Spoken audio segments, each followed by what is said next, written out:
வணக்கம். Welcome to my channel. இப்போ பார்க்க போகிறது பிஜி டிஆர்பி 2025 அதனுடைய ஒரு முக்கியமான தகவல்கள் தான்.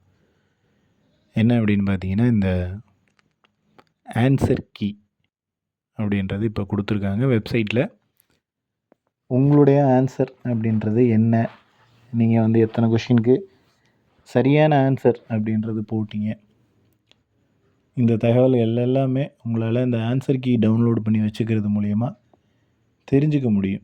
ஜஸ்ட்டு நீங்கள் வந்துட்டு அதை உள்ள வெப்சைட்டில் போயிட்டு அஃபிஷியல் வெப்சைட், பிஜிடிஆர்பியோட அஃபிஷியல் வெப்சைட் போயிட்டு நீங்கள் வந்து டவுன்லோடு அப்படின்றது கொடுத்துக்கலாம். அதிலேயே வரும்.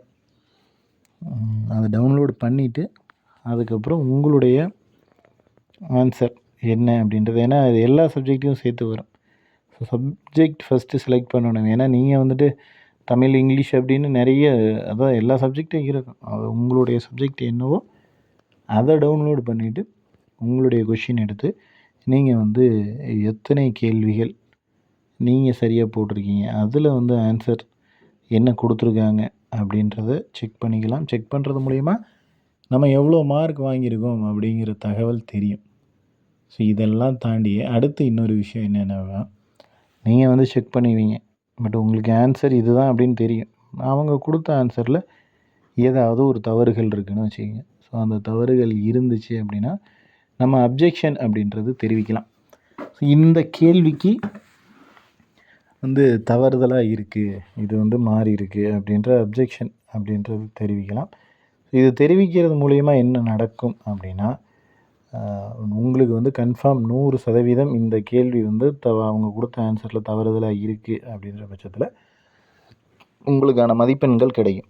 ஸோ அதே போல் தேர்வு எழுதுனா எல்லாருமே அப்ஜெக்ஷன் தெரிவிக்கணும் அப்படின்னா எல்லாருமே தெரிவிக்கணுமா அப்படிங்கிறது வந்து கிடையாது. ஸோ இது வந்து நிறைய பேர் நிறைய சந்தேகமாகவே கேட்டிருந்தீங்க. ஸோ அப்ஜெக்ஷன் தெரிவிக்கிறவங்களுக்கு மட்டும்தான் மார்க் வந்து கிடைக்குமா, அவங்களுக்கு மட்டும்தான் அந்த இது வந்து ஆட் ஆகுமா அப்படின்ற மாதிரி. ஸோ அப்படிலாம் கிடையாது.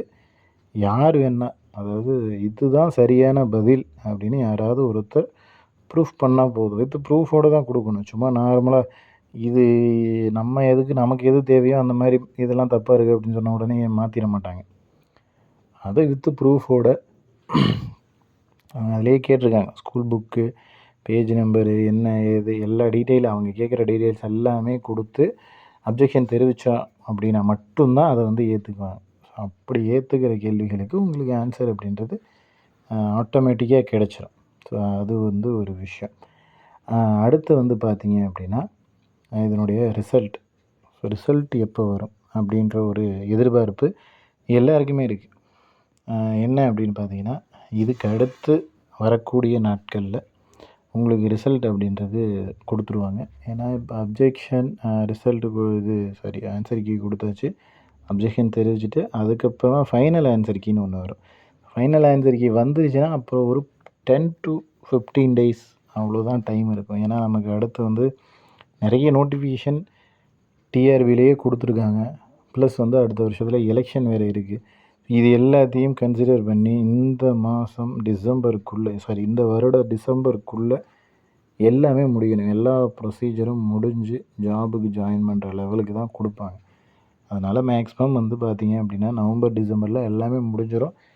ஒரு இந்த மாதத்தோட எண்டு அல்லது அடுத்த மாதம் முதல் வாரத்தில், 2வது வாரத்தில் உங்களுக்கு ரிசல்ட் பப்ளிஷ் ஆகுது. இப்போ இருந்து இன்னும் 30 நாளில் ரிசல்ட் வந்துடுங்க. அதுக்கு மேலெல்லாம் டைம் அப்படிங்கிறது ஆகாது. நீங்கள் தாராளமாக வெயிட் பண்ணி பார்க்கலாம். உங்களுடைய ரிசல்ட் அப்படிங்கிறத தெரிஞ்சுக்கலாம். ஏன்னா நமக்கு வந்துட்டு அடுத்து அக்டோபர் அவ்வளோதான், 20 கிட்ட தேதி நெருங்கிடுச்சு. அப்படிங்கிறப்போ இன்னும் வந்து ஒரு சில நாட்கள் தான். அடுத்து நமக்கு வந்து எலெக்ஷன் வந்துடும். ஸோ எலெக்ஷனுக்கு முன்னாடி ஜனவரி அதுக்கு முன்னாடியே எதாவது ஃபைனல் பண்ணணும் அப்படின்னா ஃபைனல் பண்ணிடலாம். அதுக்கப்புறம் எந்த ஒரு ரெக்யூர்மெண்ட் அப்படின்றது போட மாட்டாங்க. ஸோ அதனால் எலெக்ஷனுக்கு அப்புறம் தள்ளிக்கிட்டு போகிற அளவுக்கு அதை வந்து ரொம்ப ட்ராப் பண்ணி கொண்டு போகிற அளவுக்கு எதுவும் போகாது. முடிஞ்ச வரைக்கும் இப்போவே முடிச்சுடுவாங்க. அதுவும் நவம்பர் அல்லது டிசம்பருக்குள்ளே முழுமையான அனைத்து ப்ராசஸும் முடிஞ்சு நமக்கு ஜாப் அப்படின்றது கையில் கொடுத்து ஜாயினிங் அப்படிங்கிறது டிசம்பர்லேயோ அல்லது ஜனவரிலேயோ இருக்கும். இதில் வந்து 100% மாற்றம் ஏதும் இல்லை. ஸோ அதனால் கொஞ்சம் தயாராக இருந்துக்கங்க. ஓரளவுக்கு ஒரு நல்ல மார்க் வாங்கின நபர்களாக இருக்கீங்க அப்படின்னா அதை ரெடி ஆகிக்கிங்க. அப்புறம் வந்து நம்ம இந்த கட் ஆஃப் வீடியோ போடுவோம். ஸோ கட் ஆஃப் வீடியோ போடுறதுல நிறைய இதுலேயும் குழப்பம். அதாவது தமிழ் எலிஜிபிலிட்டியை சேர்த்து சொல்கிறீங்களா, சேர்க்காம சொல்கிறீங்களா அப்படின்னு. ஸோ தமிழ் எலிஜிபிலிட்டி அப்படின்னு உங்கள் வாயில் வந்துருச்சுனாலே அது அவ்வளோதான். அதில் அது பேர்லேயே இருக்குது. தமிழ் வந்து வெறும் எலிஜிபிலிட்டி தான்.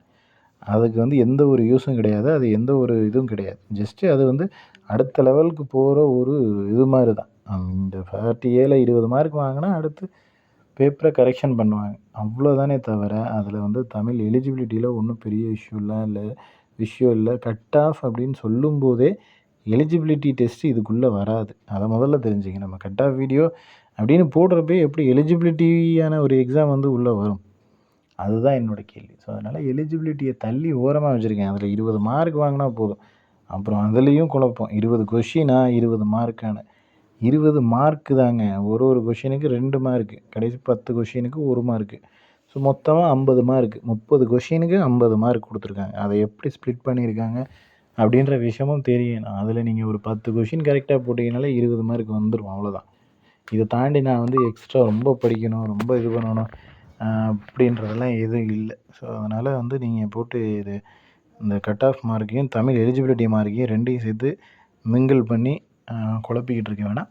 ஸோ அதனால் தமிழ் எலிஜிபிலிட்டி அப்படிங்கிறத கட் ஆஃப்குள்ளே சேர்த்துக்கவே தேவையில்லை. நீங்கள் உங்களோட நம்ம எப்போ பேசினாலும் கட் ஆஃப் மார்க் அப்படின்னு பேசுகிறோன்னா அந்த உங்களுடைய மேஜர் பேப்பர்னால் இதுலேயே நிறைய சந்தேகம். அதாவது ஜிகேவை சேர்த்துக்கணுமா, பெடகாலஜி சேர்த்துக்கணுமா, சப்ஜெக்ட் பேப்பர் மட்டுமா அப்படின்னா நீங்கள் 150 கொஷின் எழுதுனீங்கல்ல அது எல்லாமே தான் 150க்கு தான் கட் ஆஃப். ஸோ அது நோட்டிஃபிகேஷன்லேயே எல்லா டீட்டெயில்டும் இருக்குது. ஸோ டீச்சர்ஸ் நம்ம எல்லோரும் அதனால் கொஞ்சம் அந்த மாதிரியான விஷயங்கள் எல்லாத்தையுமே கொஞ்சம் கண்கூட பார்த்து என்ன மாதிரி இருக்குது அப்படின்றத வந்து தெரிஞ்சுக்கிட்டு பண்ணணும். ஏன்னா சின்ன விஷயந்தான். ஒரு 150 கொஷினுக்கு தான் கட் ஆஃப் கொடுக்குறாங்களா, இல்லை எத்தனை கொஷினுக்கு கொடுக்குறாங்க அப்படின்றதுல என்ன ஒரு பெரிய குழப்பம் ஏற்பட போகுது அப்படின்னு தெரியல. ஸோ அதனால் அதில் வந்து இந்த மாதிரி சின்ன விஷயத்துக்கெல்லாம் குழப்ப வேண்டாம். தமிழ் எலிஜிபிலிட்டி நம்ம எப்போ கட் ஆஃப் பேசினாலும் 150க்கு தான் பேசுவோம். மொத்தம் 200 மார்க் 200 கொஸ்டின் 180. ஸோ இதுதான் பிஜிடிஆர்பி எழுதுனதுனால ப்ரொசீஜர். ஸோ ரிசல்ட்டு சீக்கிரமாகவே வந்துடும்.